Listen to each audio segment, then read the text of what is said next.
not in all contexts, but there's a role for that. Nice. I support that. All right. Well, it seems like folks are starting to trickle in. So I want to give us the full amount of time that we have slotted, and people can jump in as they see fit. But welcome, everybody, to our Ask an Expert session within Verge Net Zero. We'll be talking about net zero programs and a just transition. I am lucky to be joined today by our expert, Rory Jacobson, Deputy Director of Policy at Carbon 180. The way this is going to run is it's intended to be highly interactive. So just to kick things off, please share in the chat who you are, where you're joining from, and maybe one word or phrase to sort of capture the thing that comes to mind when you think about a just transition in this topic, just a phrase to sort of get some thoughts moving and grooving. I am going to start off with a couple of questions that I have, and then please, along the way, ask your questions in the Q&A function. You can upvote each other's questions to help me determine which ones to ask first. And after 10 or 15 minutes, I'll invite folks that want to engage in the conversation personally. Instead of just typing out your question, you are welcome to hop on the screen and ask it verbally, just like the good old days. You can just, at the bottom of your screen, press share audio and video. But without further ado, welcome, Rory. I want to let you just sort of open the floor. This is, by the way, a follow-on conversation from a keynote discussion that I had with Rory's colleague, Ugbad Kosar, who leads on the environmental justice initiatives at Carbon 180. And we're lucky to have Rory to continue that dialogue now. Kick us off, help recap the conversation this morning. What do we mean by a just transition? Do some level setting. Absolutely. Lauren, thank you so much for having me, first of all. So I work for a DC-based NGO called Carbon 180. Our objective is to work with federal policymakers to ultimately deliver a world which sequesters more carbon emissions than we ultimately emit. So a world in which we've not only achieved net neutral, but we're actually taking back some of the legacy emissions or pollution that's already in the atmosphere. And one thing that I think makes our approach really unique to that question is that we put the human element at the front of that conversation. So we not only seek to reduce emissions, obviously, to also sequester emissions, but also to advance environmental justice outcomes through the deployment of those solutions. And so I think what I hope our conversation today is about is not just about getting to net zero, but how do we also advance social, environmental, and economic outcomes associated with the environmental justice movement to support a just transition. And I really hope that we can get into sort of the granular elements of what a just transition means for different sectors and different folks' work.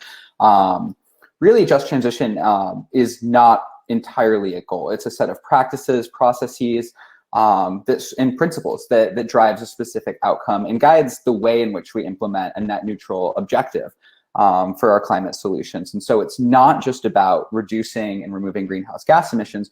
It's also about advancing social and environmental outcomes.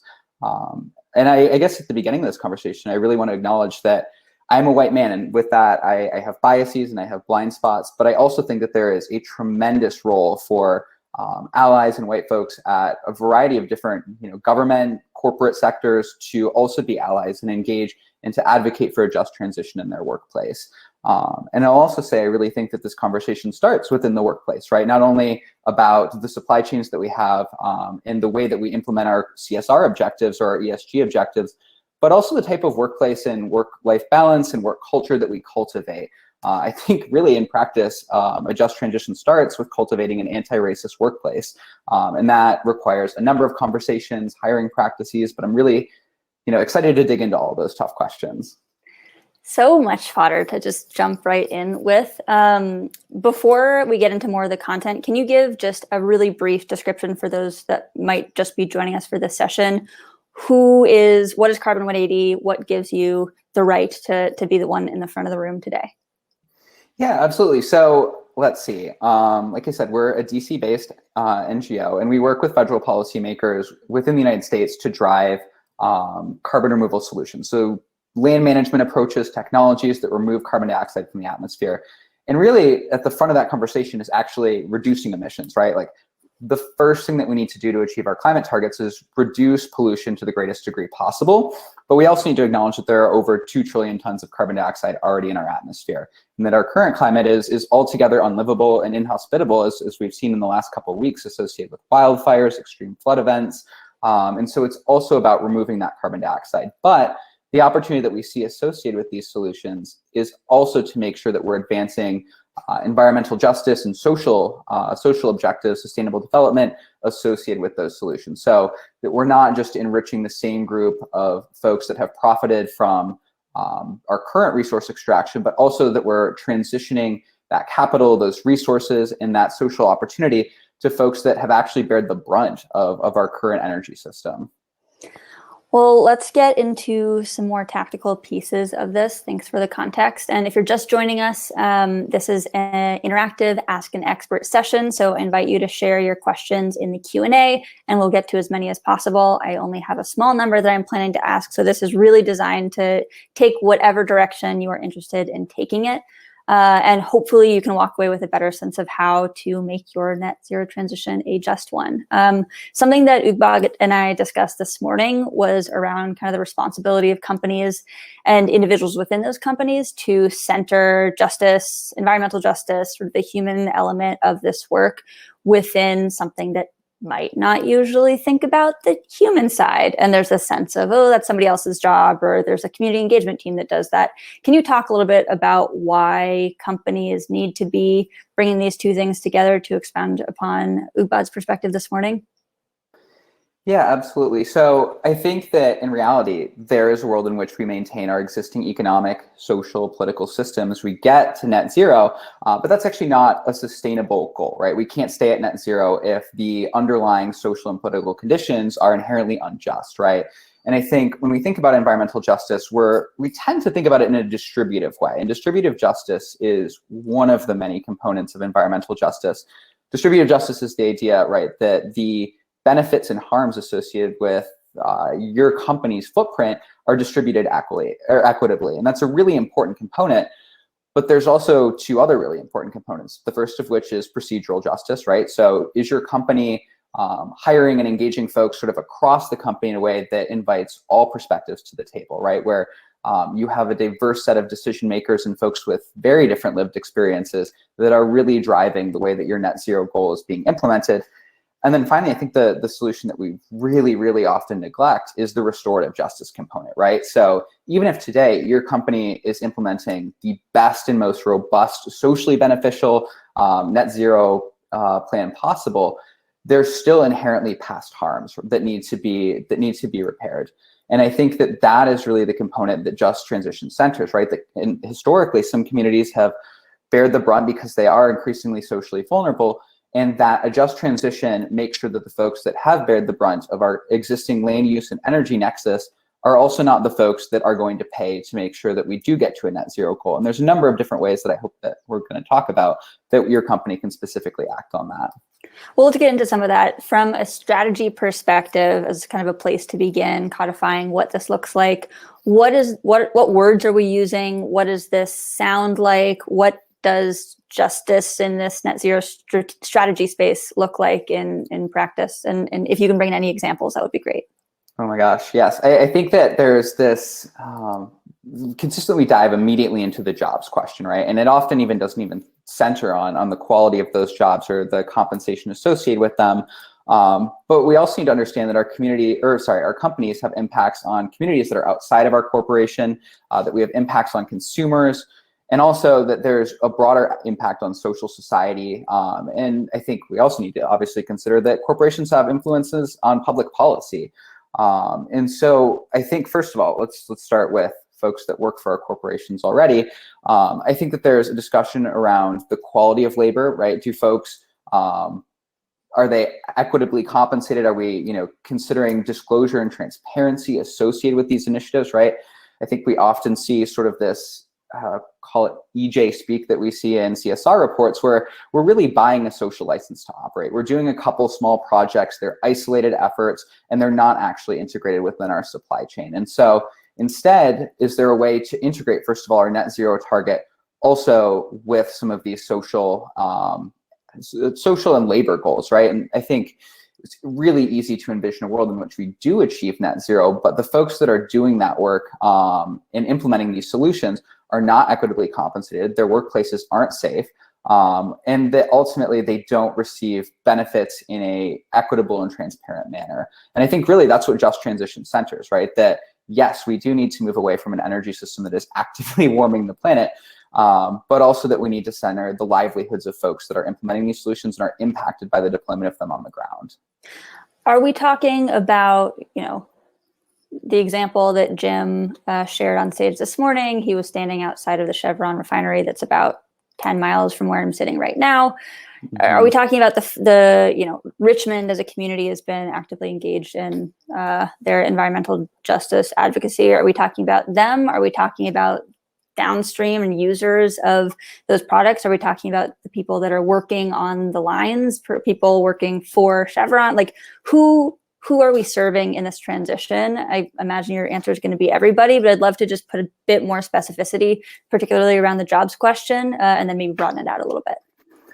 Yeah, I mean, I think everyone has a role in implementing a just transition, Lauren, but I also think that it starts with leadership. And I think that, within corporations, we see that boards and leadership are overwhelmingly people that look like me, right? And without having a more inclusive and equitable set of decision makers, we're not going to make a lot of progress on that question. So it starts with hiring practices. And then it also, of course, facilities like that Chevron facility in Richmond that I used to live down the street from, like, they're profitable and they do provide jobs to the community. And there will be folks that will advocate for a continued operation of that facility.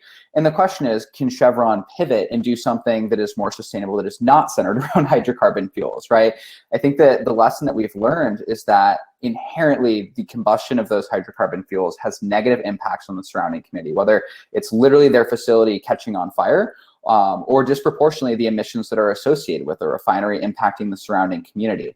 And I think that the folks in Richmond have been tremendous organizers and advocates for the public health outcomes that would be associated with the just transition. And I think the first thing that comes to people's mind when we talk about just transition is job training, right? Like, we need to be able to train all the people that work for the Richmond refinery to go immediately work and implement solar panels. And I think we need to reconsider what that looks like. It's never going to be a one-to-one opportunity, right? And that the implementation of a just transition will also be gradual, right? Like, there's not just a day that all fossil fuel facilities are going to shut down. It's going to be a trickle. And so I think that we even see this in federal policy with things like the American Jobs Plan, right? Recentering federal funds to provide job training programs. But also, I think that there are other case studies where we've seen major fossil energy producers, like, for example, Equinor, shift to do things like offshore wind, right? And so an energy company doesn't inherently have to be a fossil energy company. But ultimately, I think that a really important framework for this is cumulative impact, right? Like, the Chevron refinery in Richmond is not the only industrial facility that's located in that vicinity, right? There's a reason that land use planning, that infrastructure has all been, that has, over time in aggregate been cited in that community more than surrounding communities, right? There's a reason there isn't a refinery in the Oakland Hills, for the same reason that we don't see, heavy industry popping up in predominantly white and wealthy communities. And this has to do with a very, very long history of social planning and housing. But the reality is that as those plants start to close, it isn't just about the individual workers at any one facility, but a collective movement in advocacy to work towards something that is more inclusive and just. So, big concepts, justice, equality, advocacy, we're talking about legacies. What kind of metrics are we using to actually define what this is looking like, and if our transitions are indeed just? Like, is it just jobs? Is it air quality? What are the other metrics that you see companies using as they consider this, or ought to be considering in this work?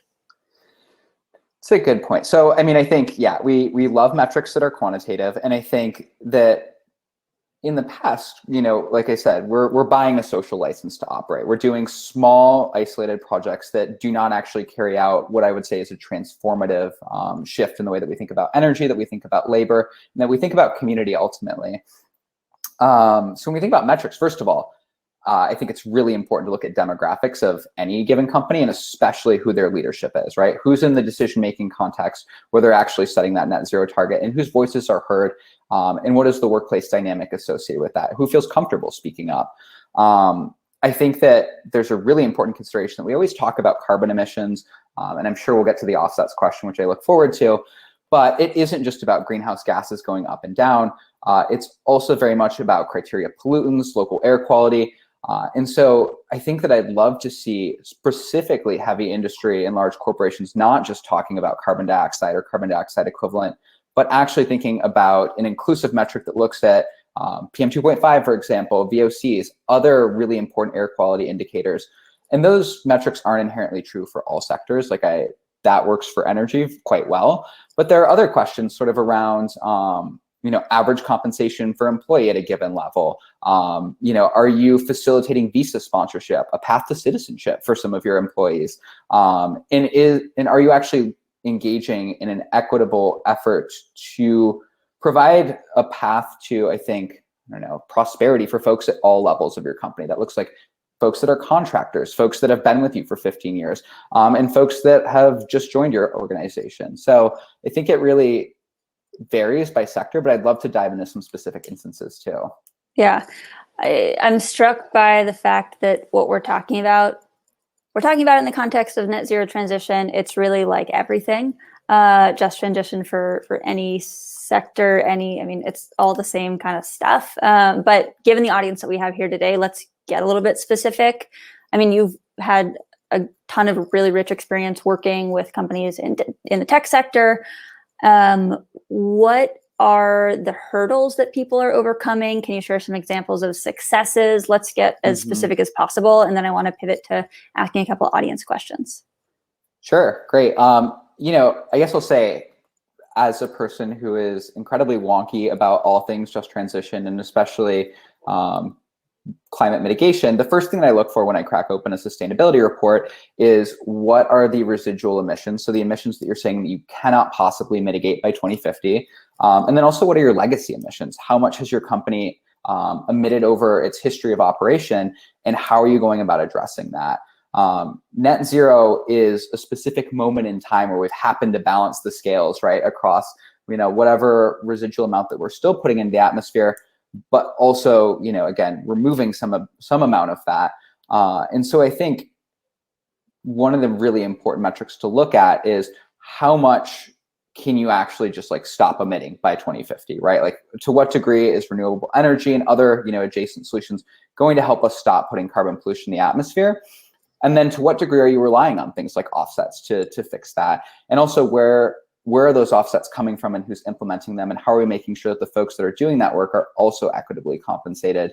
I think, what I hope to see from companies in coming years is a sort of radical transparency where we're transparent about everything associated with salary and wages and labor, but also transparent about things associated with whether or not that work environment is actually safe, whether folks in the work environment are quite literally on the front lines and exposed to public health concerns. So I think it really, again, it varies very much by sector, and I hope we can dig into that. But yeah, I think radical transparency is really the role. And I think what we've seen from folks in the tech sector is an emphasis on that radical transparency, right? That we're trying to get started, we're reducing the greatest amount of our emissions possible, but here's also where some of our missteps are, right? Here's where things did not go perfectly. And I think that sort of information sharing across corporates is really where we're going to start to see some improvements.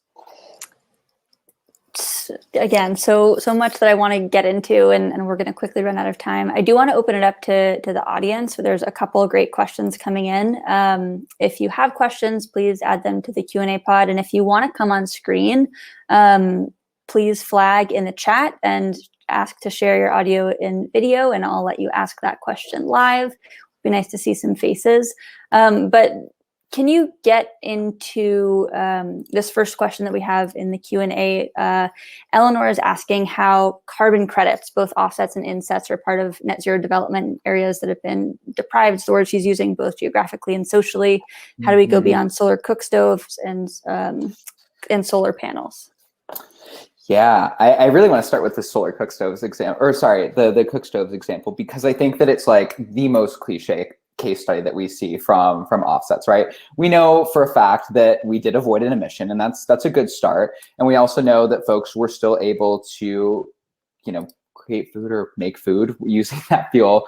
But also it shifts reliance to another group of people to change their lifestyle for a company to be able to continue to emit. And I think that going to that point, Eleanor, I think is really important, because really, I mean, I think my friend Toli says this often, but show me your 2050 residual emissions and I'll tell you what type of company you are. And I think that there historically has been an overwhelming over-reliance on carbon offsets because companies see it as a really cost-effective way to reduce emissions, at least with respect to their sustainability report and going to their shareholders. They can say, well, we're net this amount of carbon dioxide per year. And I think what we see is a shift from emissions reductions, right? So avoiding emissions to actually removing carbon dioxide from the air. And I think the reason that that's important, first of all, is because we're not just stopping activities, right? We're actually implementing new technologies. I think in the example of the solar offsets, I think there are, of course, regional benefits to that, but I also think that we tend to oversimplify what communities want. There's a recent National Science Foundation study in the US that demonstrates that the bulk of people, I think 3/4, don't actually want to live within a mile of a wind or a solar project. So again, our corporations just exporting their externalities to communities like Richmond, where they have to deal with the implications of that. It looks like we've had someone join us on screen to ask a question. David, do you want to ask a question to Rory on this topic? Rory, given the challenges of Kyoto, where it was so difficult, under the developed mechanism, the CDMs, the joint venture, how are we going to do this globally on offsets and be accountable? Yeah, that's a really good question, David. And I think the answer is we're not going to do this just with offsets, right? Like offsets are the safety valve mechanism where when we do reduce all the emissions possible, that is sort of our safety valve for those last emissions that we quite frankly don't have the technology to actually abate at any given time, right? So we can imagine a world in, let's say, 2030 in which the global steel sector hasn't had an opportunity to electrify all of their facilities. That's where offsets would become valuable. I think we're also increasingly seeing a theory of change that is not about just funding offset projects. It's about investing in clean energy, investing in land management solutions without actually using them as offsets, right? It's entirely possible for your corporation to fund climate beneficial projects and then in your sustainability report still be transparent about what you're emitting and not take credit for that net, right? So you can disclose and report absolute emissions. With respect to the Kyoto Protocol and the Clean Development Mechanism, joint implementation, that was a mess for so many reasons, and I'm happy to dive into that. The Clean Development Mechanism, for folks that aren't familiar, was a portfolio of protocols that allowed, in practice, what they called at the time developing nations to be funded by developed nations to do projects that had climate benefits. And then for those developed nations to then take credit for them in terms of their climate strategy overall. And the reason why that didn't work is it really focused on, first of all, things like landfill methane and reduction of fugitive emissions and things like our natural gas pipelines, and didn't actually confront the root of the cause, right? These were just sort of band-aids for a much larger social and environmental problem. I agree. I went to Brazil and struggled to figure out how we can count it. Take care. Thank you. And I think to David's point, that's why corporate action is so important, right? We have not seen the UNFCCC really lay out a robust theory of change about what role transferred mitigation outcomes are really a project implemented somewhere else being sold to a country somewhere else, how that's actually going to operate through the Paris Agreement. And I think given that ambiguity, corporations need to take action in that vacuum. We have Leslie coming on screen to ask a question. Hi, Leslie. Would you like to ask a question to Rory? Yes, hi, thank you. I'm learning a lot, and I get a lot of inspiration from some of these more newer startup organizations and how they're really building how they drive a just transition just from the get-go and their value sets. But I think because I'm coming from more established from situations in corporate America where I'm coming from a place where I don't have as much power. And I think a lot of other people joining this conference probably have a similar perspective. What's your advice to people that are trying to lead a just transition from places of less power and organizations that maybe aren't as easily connected with the social and environmental aspects like you pointed to?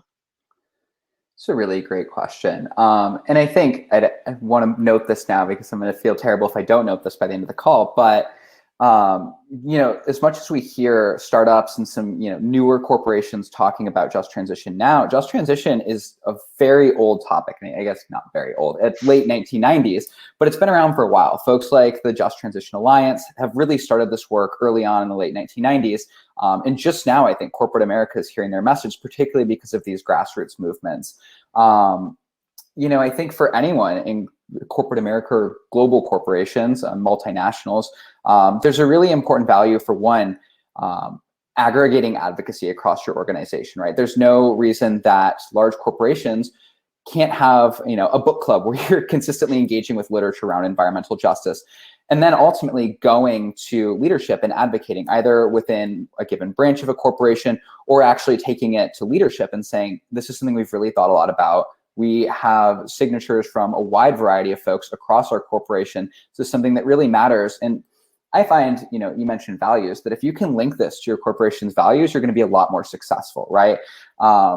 Every multinational has a landing page where you can find their values and what they espouse to want to do for whether they're going to call it ESG, CSR, whatever else.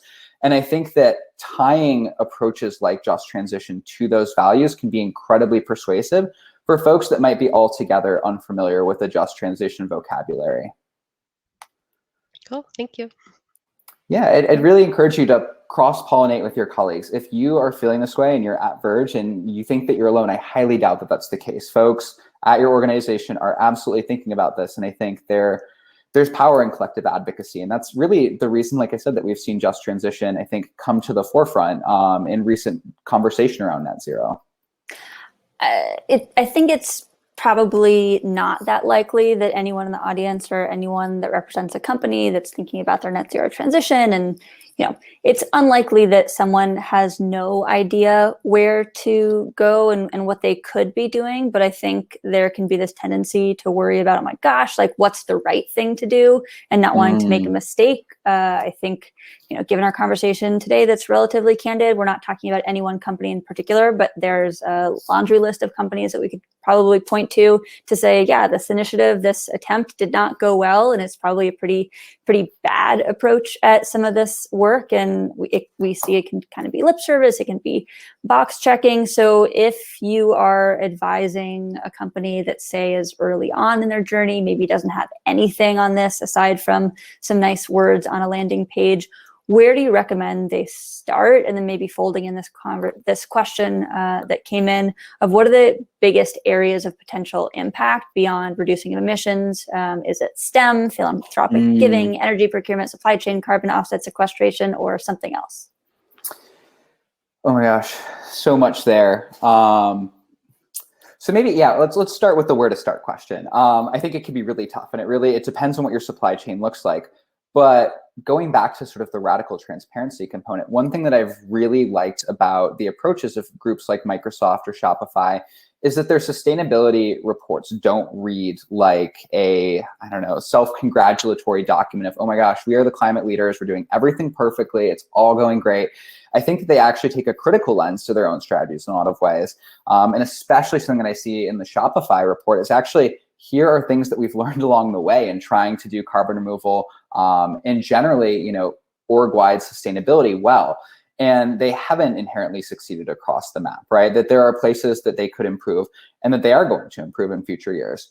I think that where I would love to see groups tie this to Just Transition is particularly around compensation, workplace safety, labor outcomes. And I think that promoting STEM is a component of it, right? Like we should be absolutely building a workforce for the future that knows how to implement these engineering solutions, but also you can absolutely support and work with both youth groups and environmental justice or community-based organizations that are already doing this work. If you don't know where to start, I guarantee you that there is an environmental justice organization that is located in the region where your company does business that would be more than happy to accept some philanthropic capital from you all in order to advise that strategy. And I think that this is, a key component of what Just Transition needs to be, is hearing from the folks that your company ultimately, first of all, is profiting from and also impacting, right? That if Richmond had a dialogue with that if Chevron had a dialogue with the folks in Richmond in their community, and more broadly, folks that are consuming petrochemical fuels, that they would probably be in a very different place, right? And I think that there's a hesitancy to say, okay, well, we just want to have some introductory calls. But in reality, these organizations do need capital to function, right? They're not operating entirely from government revenues or from a for-profit model. And so your organization seeking out folks that already have a really good understanding of the regional implications, both social and environmental, of your supply chain is a really great place to start. And that doesn't mean that you have to like contract them out for the foreseeable future, but it does mean that you can reward them for their time. I also think that, particularly engaging with youth groups in the region and being supportive of cultivating that next generation of just transition leaders is inherently going to be crucial to having any sort of success around net zero with a just transition. Definitely. I want to get into a couple maybe more specific examples, and something that we were talking about before we started was how this just looks really different based on the industry that you're in. I mean, it's very place-based, but also sector-specific. Can you talk about, maybe an example or two from energy, from food and ag, from, technology? Yeah, absolutely. So maybe, one example that I'll start with, because it's very familiar to me, is the cement and concrete sector, right? And I think when we look at the way that concrete emissions are sort of broken out over the supply chain, is 90% of emissions that are coming from concrete are actually from cement, which is a subcomponent of concrete. I know that's confusing, but very small amount of concrete is cement. And the way that we decarbonize that sector is by altogether reducing the amount of cement that ends up in concrete. But when you do that, cement plants close, right? Like the folks that work in those facilities and that have those skill sets might not be needed in the future. And so how can your company, if you're in the cement sector or the concrete sector, design a durable plan to make sure that your employees continue to have jobs and continue to have safe workplace environments? Let's see, another sector in food and ag that I am increasingly concerned about, and I think COVID really showed us the vulnerability of, is the meat processing sector. You can imagine that all of us in the conversation today don't eat meat, but for the folks that do, or the folks that work in the meat industry, COVID really showed us that this is an overwhelmingly vulnerable sector, especially with respect to public health outcomes. And so I encourage you to, first of all, engage with the literature on this because it's truly awful. But folks that work in the meat processing sector have an overwhelming amount of skeletal muscular, health impacts associated with their jobs. And also we saw that, there were no sort of safeguards in place to make sure that COVID was not rapidly spreading across these facilities. I think they had some of the highest rates of COVID within any sector at all. And so for folks in an industry like that to make a just transition, there's sort of a question of, is there a role for technology to displace some of these jobs? If so, which jobs? But then how do we also make sure that folks that are working in that sector and in some of these communities where the only jobs available are in the meat processing sector have gainful employment for the foreseeable future? And especially what that might look like. What are other forms of economic development that we can provide to those communities that might not always be meat processing, but have a steady supply of employment opportunities?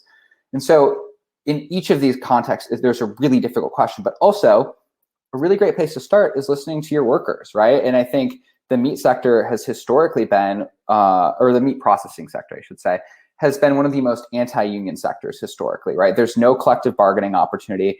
And time again, we see that collective advocacy results in really, really harsh punishment of folks that are really just trying to advocate for a safe work environment.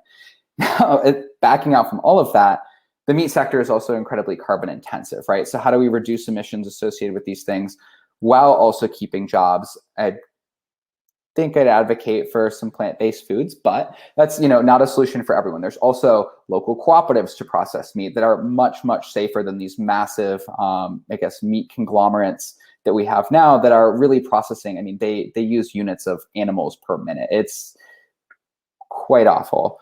And so, yeah, I think the place to start is listen to your employees. They probably know what's up.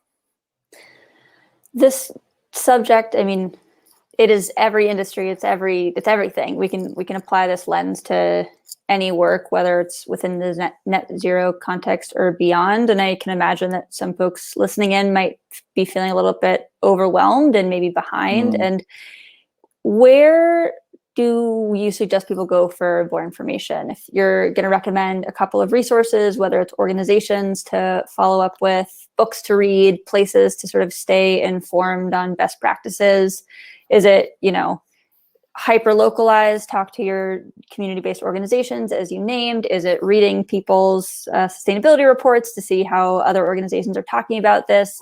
Where do folks go for more information to both learn up and to stay sort of up to date? Yeah. So I think that there's always especially leaving a session like this, oh my gosh, I'm going to call my local environmental justice group and I'm going to get on the phone with them and ask them all these questions. And I think that's really the extractive model that corporations have always operated in, right? Like, how can I get the information to do the socially beneficial thing from a group of people that have already bared the brunt? And I think this has everything to do with implementing an anti-racist workplace, right? Are we going to expect the folks that have historically been excluded from conversations and from decision-making to also do the educating now? And so I think the first rule is, first of all, do your homework, right? If you're going to engage with the regional environmental justice or just transition organization, you should be very familiar with the resources, policies that they're advocating for. And especially if your corporation has a massive government affairs group, as many of them do, there's a role for government affairs to also play in helping and supporting the advocacy that those groups are doing. In the same way that, you can offer, obviously, compensation for the work that those folks are doing as well.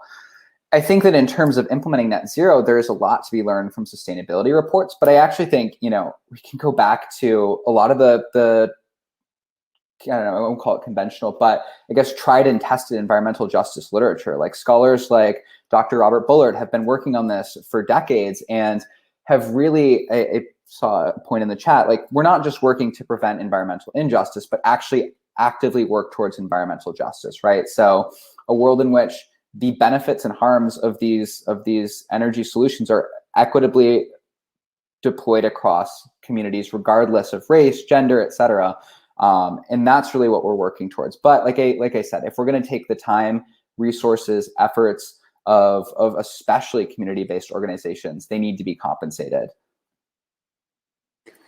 We have about 5 minutes left, so if anyone has any final burning questions, please feel free to share audio and video and ask them on screen now or pop them into the chat. I wonder, we've covered a lot of ground. Rory, where haven't we touched yet that you wanted to be sure to leave folks with? What did you want to make sure you could cover during this chat? Oh, that's a really good question. I mean, I think I've harped on a lot, but compensation continues to be a really important question, right? Like capital is inherently power. And I think it also facilitates voices for these folks, right? There is increasingly a grassroots movement associated with just transition. And that is really the reason probably that we're having this conversation today, to be honest, right? We would not be having the conversation today unless there was an environmental justice movement that was increasingly important to communities, specifically communities of color that have been advocating for this for decades, right? And so I think when we think about any sort of supply chain component to reducing emissions or sequestering carbon, we need to think about whether or not the folks that are doing that work on the ground are being compensated appropriately. And I think really that's the metric that matters to me. And this can look like, wage disclosure across different ranks. It can also look like transparency within your company. Do you actually have salary bands? Are you being honest about what a path forward in that corporation or in a career at that corporation looks like? And are those opportunities available to everyone in a sincere way? Yeah, really, really good point. What's coming up for me is just the sense and if we were in a room, it'd be far easier to kind of read the energy of it. But I think particularly as white people doing this work and talking about racism, talking about legacies of injustice, there's again this sense of, oh gosh, I don't want to do it wrong. And I think the most important thing is to start somewhere and to start doing it. Do your homework, be thoughtful, be accountable, be vigilant, but to actually actively engage.